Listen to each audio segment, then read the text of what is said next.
always knowing what's to come, is all my dreaming at an end. Oh, it will still wait for me, green river, just around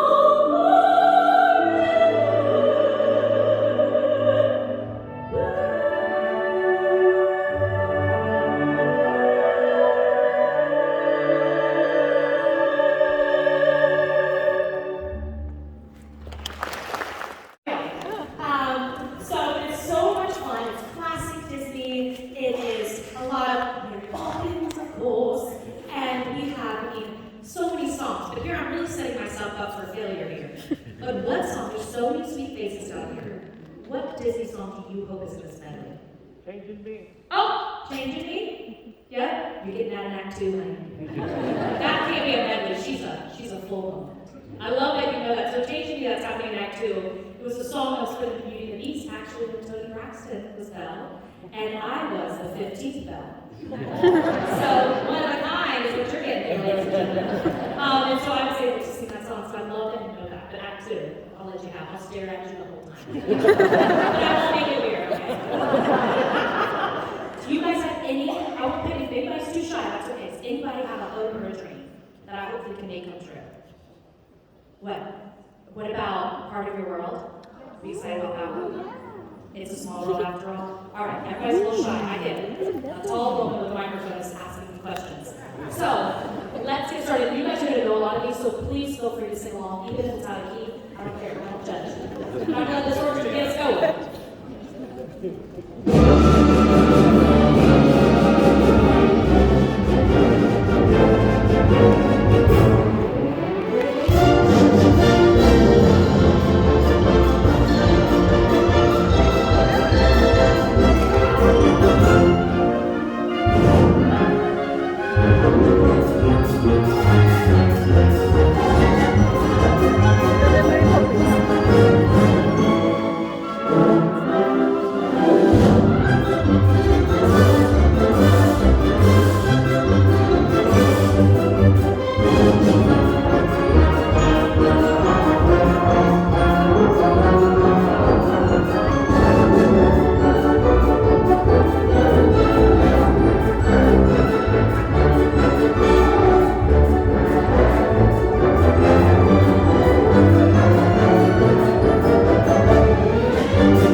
once, my Fair Lady, Miss Eliza Doolittle.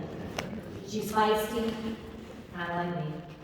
And so I've only done this once, but I need to do it again, so I'm going to give you a little dress rehearsal. Sound good?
I wasn't nervous at all. But honestly, I got to meet her afterwards, and I was very nervous because, you know, people are like, well, you have so much in common. I'm like, no, actually, we don't. Like, we both play Mary Poppins, but what am I going to go up to her and say, like, so, a spoonful of sugar, huh? You know, like, I actually have no idea what to say to her, and I just wanted to be really present in the moment, so I didn't bring anything for her to sign. I didn't even take a picture. I do have one, but from a different moment.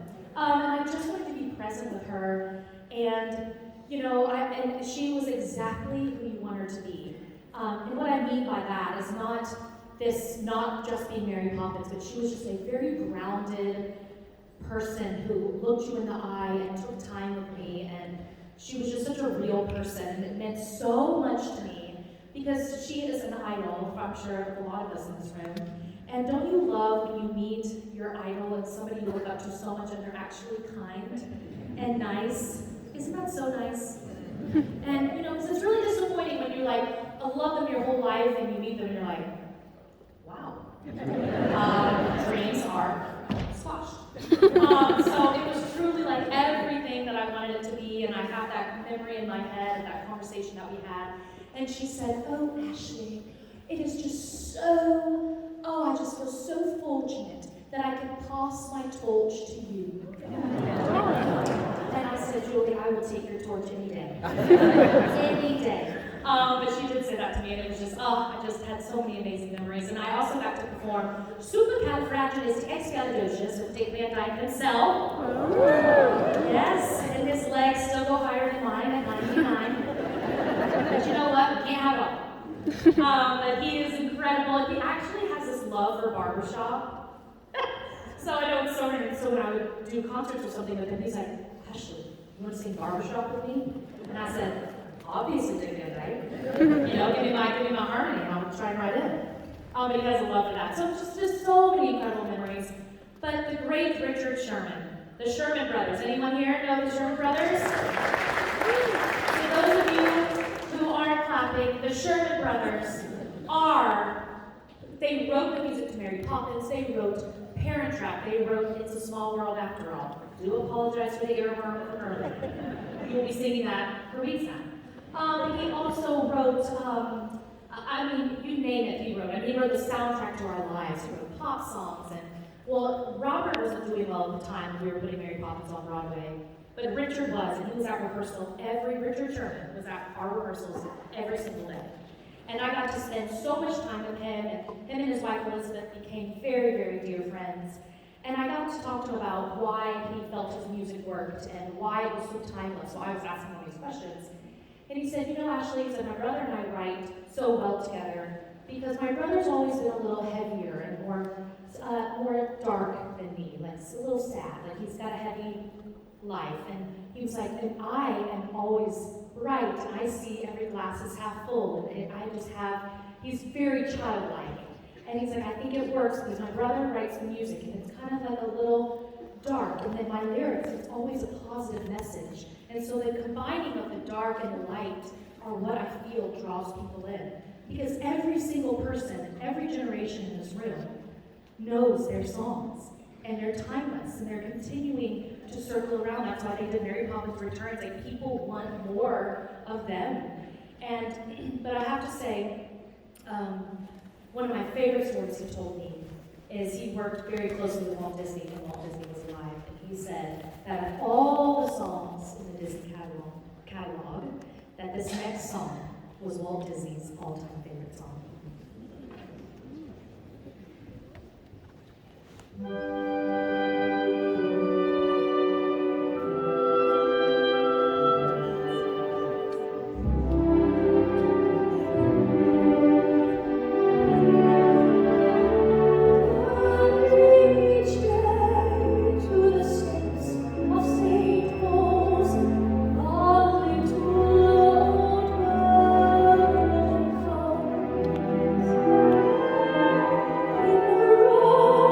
Special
You must find it with your heart.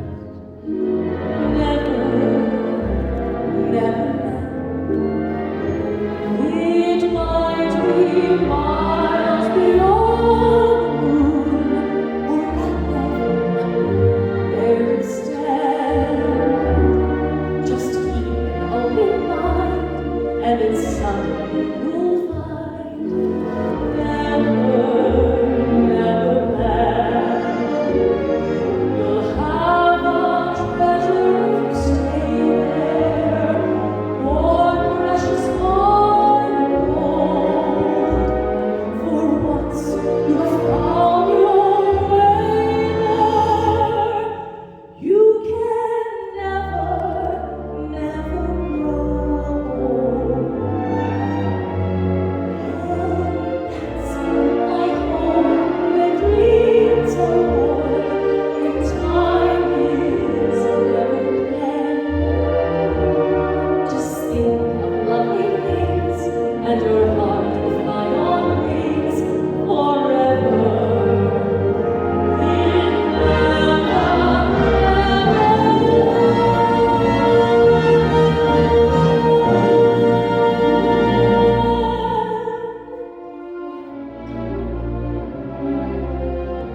And there were 2 sopranos, 2 second sopranos, 2 altos, and like 2 each part. And basically they looped us to make us sound like an entire village. If you hear me here, I'm the top part of every part except Ariana Grande, you know, she's whistle tone, that's not me. But it was such an incredible experience, and I also have a line. So you'll hear me again before Kristen Chenoweth and Adina Menzel walk on the screen. You hear a girl go, I really need to learn this line since I say it in the movie. But I start out, it says, presenting, players. Anyone? Yeah. I'm signing autographs after the call. No, I have one line, so you will hear me. This is a good reminder. I need to go learn the lines so I can tell the story a little bit better. But it was such an incredible experience. We just signed an NDA, basically, because they showed us a lot of the footage in the recording studio, so we knew what the environment was where we were singing. Anyways, it was a great experience. And if you have an extra half hour after the 3-hour movie is done, you will see my name scroll by. It's very exciting. So only get an extra 30, but she's way down there. But she's there. You know, I'll take it. Well, you guys, thank you so much for being such an incredible audience tonight. We have had so much fun. But let me hear it one more time for your hearts. Thank you for supporting this orchestra. There is nothing like live performance, and none of this happens without you, your support, and all of the energy from these days tonight. It's truly magical. So again, thank you so much.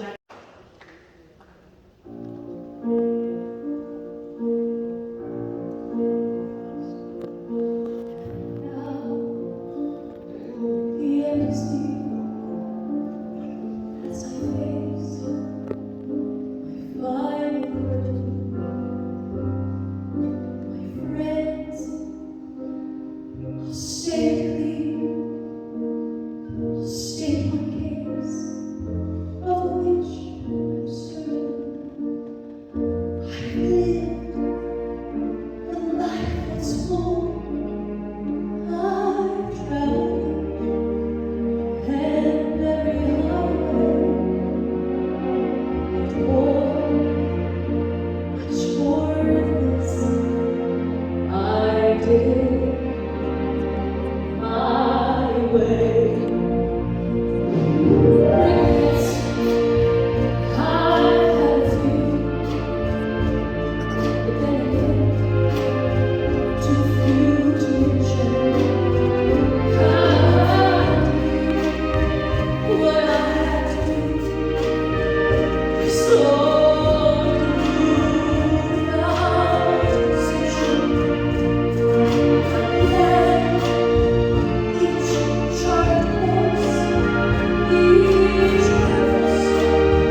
This was truly, truly the end.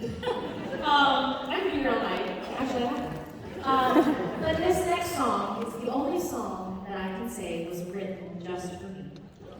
And it's very special to me, because I know I talked about Richard Sherman earlier. And we have recently lost Richard 3 months ago. It's been more than 4, anyways, very recently.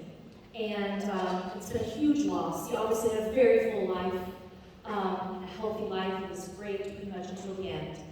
And at the time, I did not know this, but when he wrote the song for me, it was the last song he ever wrote, and the only song he wrote the music and the lyrics to. And at the time, he was 87. And he wrote this song for me for the 60th anniversary of Disneyland, California. So you will hear this song if anybody goes to Disneyland. You will hear a familiar voice, mine. And it's plays at the end of the fireworks, and as people are leaving, it's very end of the fireworks. And it's a song called A Kiss Goodnight.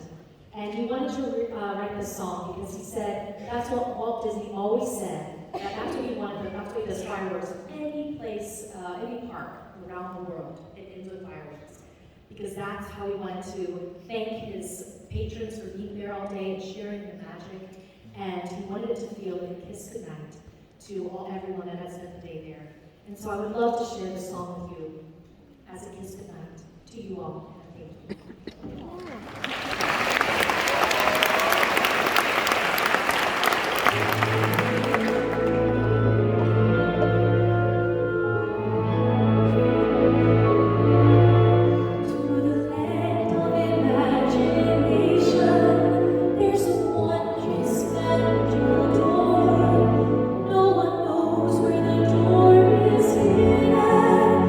We've all been there before.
love for barbershop. So I know it's so random. So when I would do concerts or something with him, he's like, Ashely, you want to sing barbershop with me? And I said, obviously, Dick Van Dyke. You know, give me my harmony and I'll try and write it. But he has a love for that. So just so many incredible memories. But the great Richard Sherman, the Sherman Brothers. Anyone here know the Sherman Brothers? So those of you who aren't clapping, the Sherman Brothers they wrote the music to Mary Poppins, they wrote Parent Trap, they wrote It's a Small World After All. I do apologize for the earworm from earlier. You will be singing that for weeks now. And he also wrote, I mean, you name it, he wrote. I mean, he wrote the soundtrack to our lives. He wrote pop songs. And, well, Robert wasn't doing well at the time when we were putting Mary Poppins on Broadway. But Richard was, and he was at rehearsal Richard Sherman was at our rehearsals every single day. And I got to spend so much time with him, and his wife Elizabeth became very, very dear friends. And I got to talk to him about why he felt his music worked and why it was so timeless. So I was asking all these questions.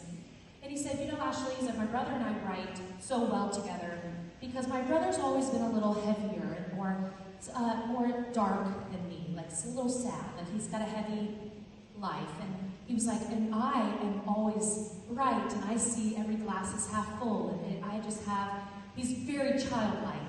And he's like, I think it works because my brother writes the music, and it's kind of like a little dark, and then my lyrics, it's always a positive message. And so the combining of the dark and the light are what I feel draws people in. Because every single person, every generation in this room knows their songs, and they're timeless, and they're continuing to circle around. That's why they did Mary Poppins Returns. Like, people want more of them.